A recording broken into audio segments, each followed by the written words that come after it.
Final thoughts on the electronics-based laptop. This is the P650HP6G, as in G-Sync, and this is the Pro X model. This particular unit features the 7700HQ, a GTX 1060, one 8 gig stick of Crucial Ballistics, and 128 gigabyte NVMe drive. And the icing on the cake, 1080p, 120Hz TN panel, and this is the most beautiful TN panel I've seen on a laptop in my life. There is no close second. So, first let's start off with the build quality. I've had this particular unit for 5 months. It is incredibly durable. The lid is aluminum. You can open it with one finger, which is freaking awesome. The underside, this is aluminum, very nice. The fans are exhaust for one fan CPU, exhaust dual fan for GPU. Aluminum bottom, aluminum top, brushed plastic here. We have an LED keyboard with a 3-zone solution here, here, and here. I'll go over that with the software shortly. Onkyo speakers, properly placed too. Nothing underneath, nothing behind, like a lot of the Asus laptops like to do. Right there. The sound quality gonna blow your mind? No, it's a laptop. The only things that sound amazing are the MacBooks, and even then, still not too good. But this is far better than most gaming laptops out there as far as speaker placement. They get plenty loud as well. You've got a pretty normal trackpad with the buttons. I do like that versus the click. It's no haptic feedback, but I do like this. You have a fingerprint reader, it's trash. Power button on the right hand side. Moving up, there's the 120Hz panel. Let me focus in on this a little bit better for you. There we go, much better.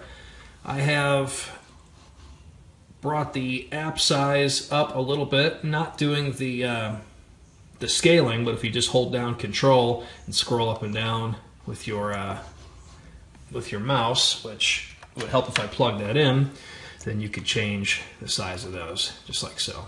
Pretty cool.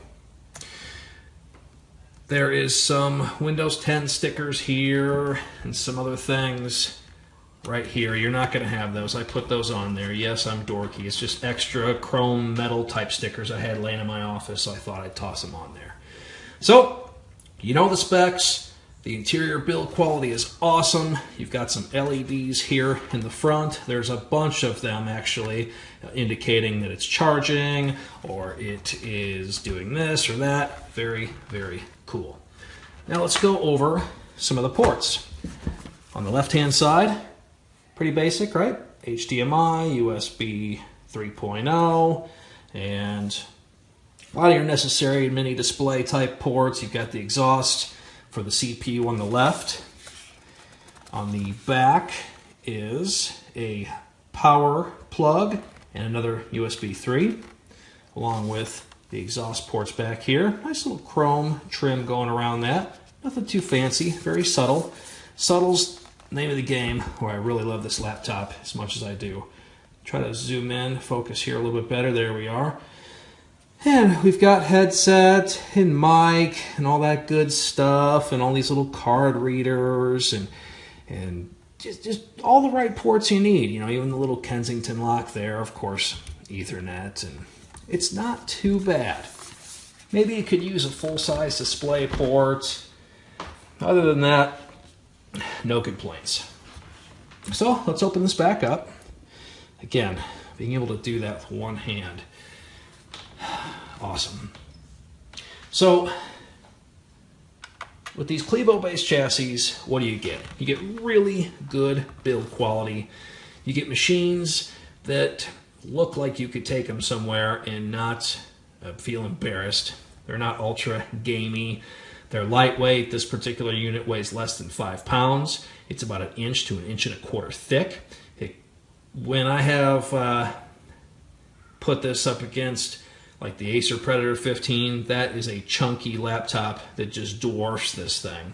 And there's nothing wrong with that. It's an awesome laptop. But if you want something that's a lot more subtle, a little bit more adult-like, or whatever suits your aesthetic, personal requirements at the time, this one I particularly dig. So build quality is great. You've got a 1080p webcam up top, just where it's supposed to be.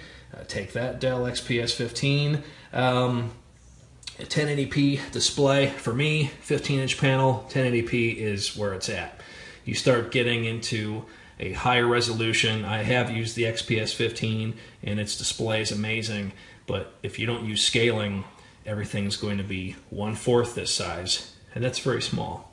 And Windows 10 scaling is better than it's ever been, but it is nowhere near where it needs to be. Yes, it's getting better, but if you've fiddled around with it enough, you know that there's a ton of stuff that just doesn't work. And if there's one thing that doesn't work, that's a little frustrating, especially when it comes to scaling. So 1080p, personally, I think is the sweet spot. Good pixel density here, and the 120 Hertz is lovely. If you've not used high refresh rate panels, before you judge, you really ought to just try one for a couple of days and then go back to 60 Hertz, and you'll see just how great 120 Hertz is. So the software that comes bundled with this, we'll start with the Clevo Control Center.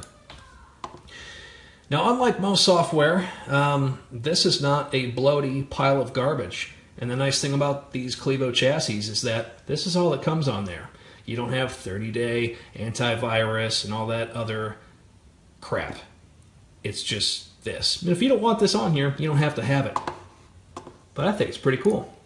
So you can go to the maximum fan speed, overclock, or the custom. Of course, it's already on automatic. Want to hear what this sounds like at full go?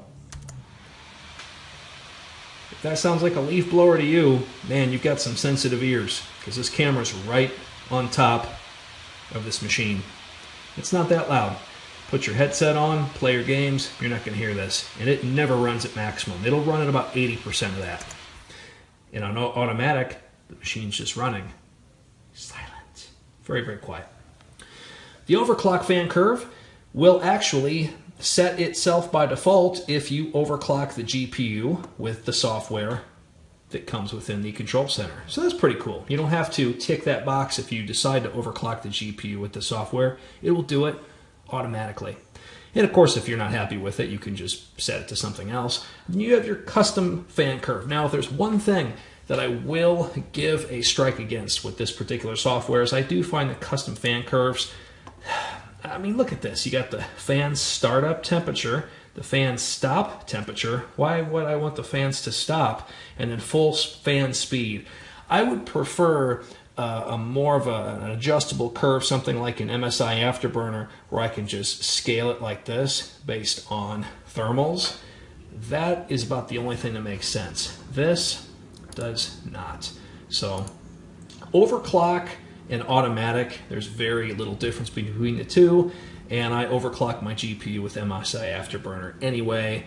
You cannot use the fan profile from MSI Afterburner. It does not control any fan curve on anything in here. So overclock works, automatic works for me. Your power from performance, balance, and power saving, all this can be done within Windows 10 anyway. Nothing too crazy there. Here's your camera. It's a 1080p webcam. It's no Logitech C920, but it's sure is a heck of a lot better than any of your other 720p webcams that come on your Alienwares and stuff like that.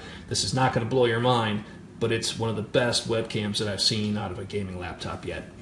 Your trackpad, you can disable that with the software, or you can just hit the FN key and then F1, is it? Yeah, there, disable, nothing. So that's kind of cool too.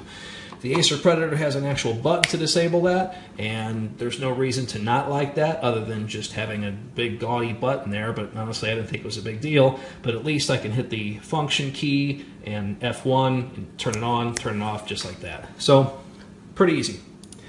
Your gaming tab is GPU switching. Oh man, okay, so this is one of the beautiful things about these chassis is that this particular laptop has G-Sync and 120 Hertz. It's magnificent. But then you have to forfeit the Optimus technology. Well, a lot of laptops either have Optimus technology or they have G-Sync. They don't offer the two. Now, the two cannot be combined at the same time. That will not work. You can either have one going or the other going. With that said, most of these laptop companies only offer one or the other. They don't allow you to switch between the two. Well, this does. Not only can I switch it from MS Hybrid, which is essentially Optimus, I can also select Discrete. Now, if you don't know what this is, Discrete means it will run off the graphics card all the time. It will not switch to the integrated GPU that's built on the CPU. So what Optimus does, or what MS Hybrid does, is that it will, under demanding loads, recruit the discrete GPU for the grunt work. And when you're just doing basic things such as surfing the web, simple tasks, it will use the integrated graphics. The purpose of that is to save battery life when you are unplugged from the wall. And instead of having maybe an hour and a half of battery life on discrete, I have seen as much as 6 hours on MS Hybrid. This isn't gaming, this is just using it like an adult. That is pretty sweet, and when you select this, it's going to ask you to restart the machine. When it restarts the machine, it will automatically flip that switch within the BIOS, and then it'll work like Optimus machine will. If you do not want to use the software to do this, you can also go into the BIOS and select it manually. When you select it here and still go into the BIOS, it still selects it manually on its own. So adjusting it here also adjusts it in the BIOS, which is why it needs to be reset. Frickin' sweet. Headphone, this is just a bit of an amplification, that is basically, this will be more of a softer, gentle sound. This will have an interesting punchiness to it. Then you have your direct sound. I personally found the gaming solution to work the best, and I enjoyed that the most. But you have options. FlexiKey. All right, so as I said earlier, you have triple zone lighting within your keyboard. So here's the keyboard, here's the keyboard. So let's scroll up, let's go over to the backlight tab. Look at the color wheel. Let me focus in on this for you guys so you can really see. There's quite a few colors there. And if you just click this, pan this down, I'm going to select, let's say here, red, boom, red, yellow, yellow. It just takes effect immediately. If you want to go over here, that color, let's leave that yellow, maybe this one blue. You could do all sorts of funky things. If you wanted to do some effects, boy, what else can you do here? All sorts of things. Can you see that at all? Yeah. You can have it go wild. So, if you're not digging any of that, you just want to start with the factory color, you can hit reset, regardless, save, quit, done. It works, it's responsive, I like it. The keyboard, man, it's really good. Holy cow, I cannot believe it. Seriously, there's a lot of hate on these laptops years ago, and you're going to find a lot of threads if you start to dig up information on the keyboards on these laptops. But as far as finding anything from 2016 on, good luck. Today's version of the keyboard, it's stiff, it has good travel, it feels nice, the backlight is very uniform. If you want to shut it off, you can. I really like this keyboard. I have used lately Dell XPS, MacBooks, Acers, MacBook Airs, MacBook Pros, the Magic Apple keyboards, the Asus laptops. Over the last 6 months, I've probably used 20 different keyboard devices on 20 different machines, and this one's been one of my favorite. It's been the easiest for me to use. Granted, I've probably spent the most time with it, okay? So let's be fair, call a spade a spade. I have had 5 months with this machine, so perhaps I'm just used to it, but I didn't dislike it from the start either. I enjoyed it straight away. Good keyboard for a gaming machine, very nice. So let's get down to overclocking performance. I have been able to get this GPU stable at some pretty sweet speeds. My best success is playing Black Ops 2 at 2000 megahertz. Not bad. In fact, what am I saying? That's fantastic. Normally, Overwatch, Battlefield, when you're playing a high refresh rate, monitor, and then the FPS is fluctuating up and down. My core clock speed's been anywhere between 1800 and 1950. It's hanging out in there somewhere. It rarely drops too much below that. But there you have it. I can get 150 to 200 megahertz more out of it. Right now, to verify that, I'm actually running a curve, and I've been able to kind of scale the clock speed based on a particular voltage to try to keep the voltage at low. That actually did not cool off the GPU anymore, and that's due to the fact that the fan curve on these laptops are built to scale with the temperature, and they're not a generic fan curve. I actually wish they were a generic fan curve, because then I could perhaps get some better results out of new thermal pastes and voltage adjustments. So what does that mean? That means no matter what, the GPU gets to 80 degrees. It's never been 1 degree higher than that, ever. Not one time that I can possibly recall, and I monitor this stuff heavily. That's not bad. A full-blown GTX 1060 that'll hit 1800 megahertz or higher, only capping out at 80 degrees Celsius. That's not bad. That's as good as a mini ITX GTX 1060. It really is, except this is crammed in a package that's about 1.25 inches thick. The CPU, before I did the undervolt, was running about 80 to 85, 86 degrees Celsius, still 14 to 20 degrees away from TJ Max or thermal throttling. And then once I undervolted it, which we'll go over that shortly within the BIOS, you can expect temperatures on this maybe 76 degrees, 68, 70 degrees, average 76 after playing a few hours of Wildlands Ghost Recon straight. Pretty resource intensive, and this is of course running the game at a really high frame rate, which is stressing the CPU even more. Again, love that 120 Hz panel. So let's go into the BIOS. Now this is an Eluktronics laptop, but it does have a custom BIOS from Obsidian. This was gifted from John. This is not something that I will ever be able to get again. This is not something that you can get unless you're an Obsidian customer. So what do you get with an Obsidian style BIOS? Cannot recommend Obsidian enough. They're very active within the community. Big help. Unfortunately, we cannot get these in the States. So what do you get? Well, you get a lot of stuff. Let's go to the overclocking performance menu. And you can adjust the core speed to your heart's content. It won't stick. This is an HQ chip, so before you get too excited, let's just keep it real here. Only the HK chips can be overclocked, and even that I don't currently recommend doing that, as they are heat monsters as they are. So the core voltage mode is set to adaptive, and it basically, what it says over here is just increasing this number is going to decrease the voltage. So I have a negative 115 millivolt undervolt to my CPU, which dropped temperatures, to keep it real, about 10 degrees Celsius. So now I'm like 25 degrees Celsius away from thermal throttling. That's awesome. Out of this small 15.6 inch, thin, somewhat elegant looking laptop. Memory.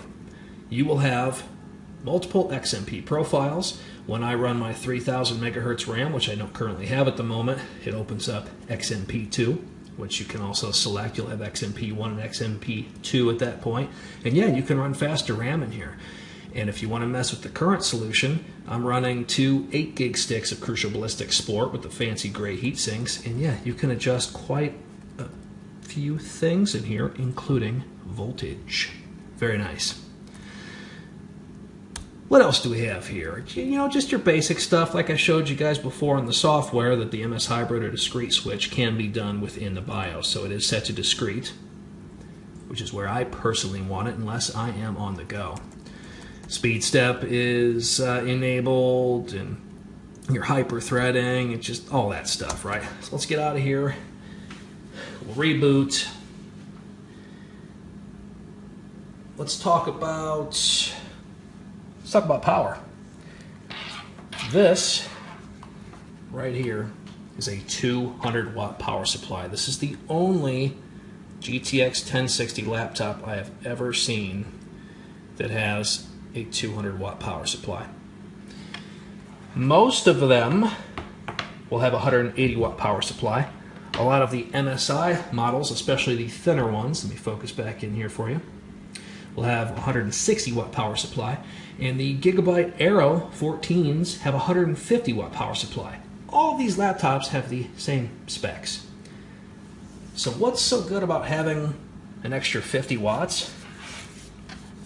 That means you can game all day long. I keep this power supply inside of a cabinet in my office. The doors are shut, there's no ventilation. I keep all my stuff in there. I keep tools in there to take apart computers, bags of thermal paste. There's so much stuff surrounding that power supply. I have nothing on top of it, but it gets slightly warm, okay? I would have no problem having my 5-year-old daughter hold on to that power supply while playing. It is not hot, it's barely warm. It's no different than me taking my hand and putting it up to my son or daughter's cheek. It feels 98.6 degrees. It runs effortlessly. I like that. That's good. Does it grant me the ability to overclock a little bit more? Who knows? Honestly, I would have to have about 20 of these things and go through them hard before I could even give you an honest answer there. But 150 watts is cutting it a little close. I've had a 180 watt power supply on one of my two Acer Predators, the G5s, and one of them would actually run very warm and start to discharge the battery to about 70%. Now, I was told that was a feature, but I was a little curious. I just wondered if it was a little underpowered. Probably not. Nonetheless, it did run much warmer than this 200 watt unit did. There's no question about that. So kudos to Clevo for shipping an adequate power supply. Kind of what, you should do. So we got plenty of ports, excellent build quality. You can open it up with one thumb, 1080p webcam, the fingerprint reader, scratch that. Nice lighting in the background, as far as the keyboard goes. 120Hz panel, NVMe drive. There's also room for another M.2 drive and two 2.5-inch drives. So what do you get inside the box besides this wonderful laptop? Well, you get an instruction manual with about 7 different languages, and an actually well laid out instruction manual. Not that you'll use it, but it was laid out really well. I was very surprised. The driver installation disc. Now, there is no DVD-ROM drive in this unit, but external DVD-ROM drives, I can get them all day long for about $17, so I'm sure you guys can probably get them for 20 to 30, depending on what country you live in and what you have at your retailer. But driver, CD, normally I'd say toss these, but this has got a lot of cool stuff on there. Things that you can hunt down from Clevo and Eluktronics and Sega and Exotic and all that stuff anyway, but nonetheless, kind of useful. Better than like a installation or driver CD that comes with a graphics card where it's way outdated to begin with. The stuff on here is a little bit more up-to-date, kind of harder to find. You do have the Windows 10, an actual disc. Yeah, an actual disc. Now, I love this because it's an older ISO, which means I do not particularly like the Creators Update, and I can install this and try to dodge that bullet for as long as possible. That Creators Update's been nothing but headaches for me. An extra M.2 screw, because I have room for one more. This is a sticky tape foam pad solution to put between the 2.5-inch drives. One goes here, and the other one goes right on top. And if you're using mechanical drives, they're likely to vibrate, make a little bit of chatter. So you can put that in between there, and you're back to being quiet again, along with all the screws to keep it in its place. And, I mean, they kind of thought of everything. I couldn't tell you how many laptops I've had my hands on, and it really didn't come with any of the stuff here. The instruction manual was just a waste of time, and all these little extras in here. It sure as heck didn't come with a Windows disk installation. I haven't seen anybody do that in over a decade. And it also comes with an actual official Windows 10 key. Wow. Thank you, Clevo and Eluktronics for that. All right. So this has just been nothing but pros, pros, pros. Love the laptop. What do I dislike about it? 3 things. You've heard me say it twice already. The fingerprint reader is a joke. That's not the fault of really much of anything except it's old hardware. It's a swiping solution. It's not that good. Even the Windows Hello machines, like some of the XPS 15s where you put your finger down, yes, they are much better, but I've actually had those miss probably 20% of the time, maybe 25% of the time, whereas this works about 10% of the time. The more I use it, the more I got frustrated with it, so I just disabled it. No big deal. I have nothing to hide, so anybody can come over here and use this laptop. Knock yourself out. Now, that's one thing. Let's see. The other thing... Let's see here. Okay. The other thing is definitely going to have to be the BIOS updates. For whatever reason, I'm going to pan this camera back up here. For whatever reason, Clevo and all the companies that are responsible for putting these machines together are keeping their BIOS for ransom. They're very difficult to get. I would say if you're lucky or you're in cahoots with somebody, maybe you can get a BIOS, and if you're fortunate enough to know how to put it on the machine, good for you. But you have to install the firmware first and then the BIOS. Fortunately, Obsidian themselves, within their Obsidian PC tool, allows BIOS updating only if you have an Obsidian BIOS on your machine.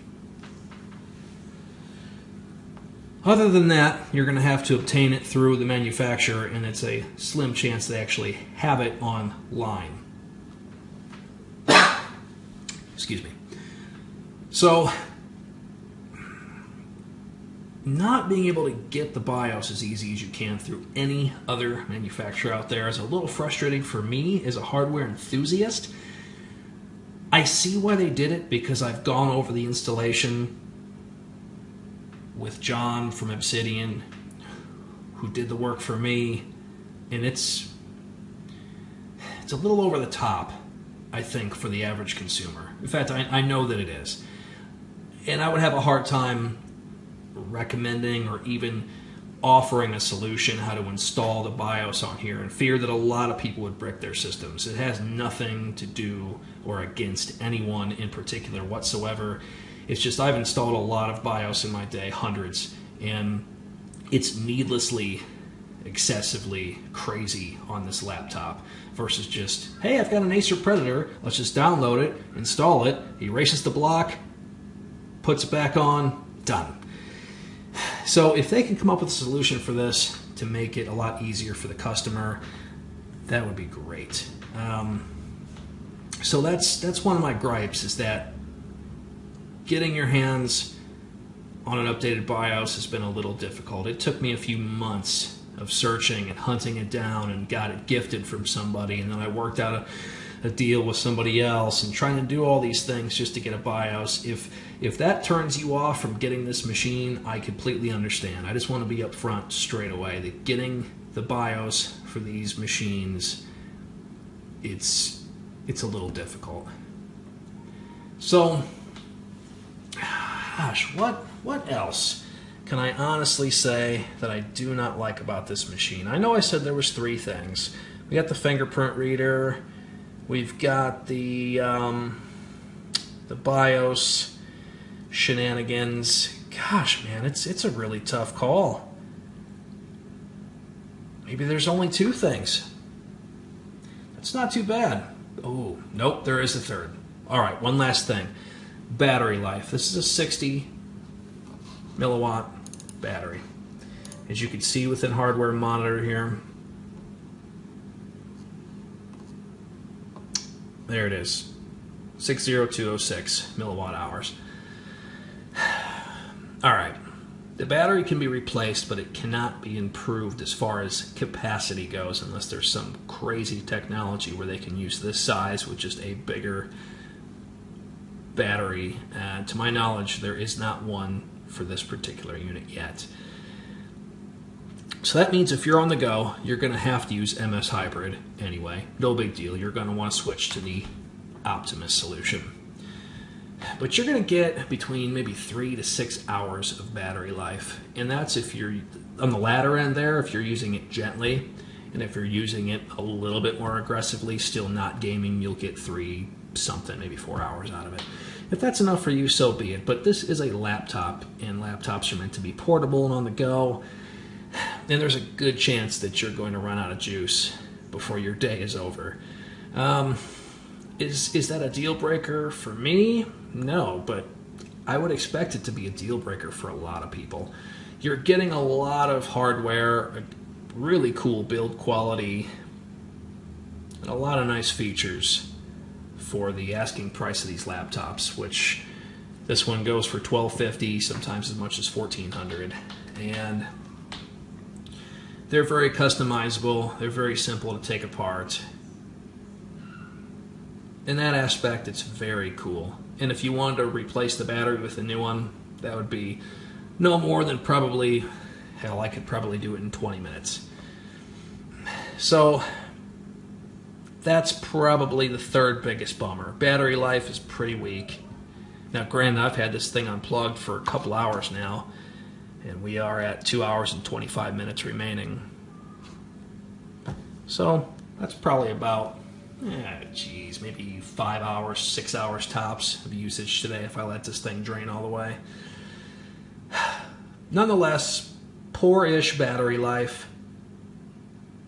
Fingerprint reader is atrocious, but I would not expect that to be any different for most Windows laptops.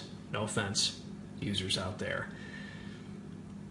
And of course, the BIOS being held for ransom. I kid, but I'm kind of serious. That is kind of a bummer.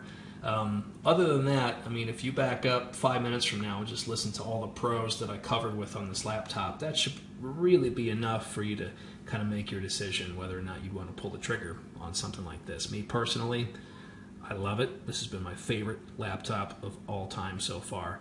The only things I'm looking forward to now is something more like an XPS 15 that runs cooler than this and has an OLED 120 Hz 1080p display.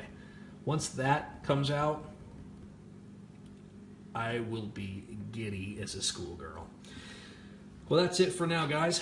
This will probably be my final thoughts on this particular machine, so I will link every video that I have created about this machine in the description below. And if that's not good enough, just click on playlist within Bob of All Trades channel, and you will see a list of everything electronics based that I have covered over the last 4.5 months.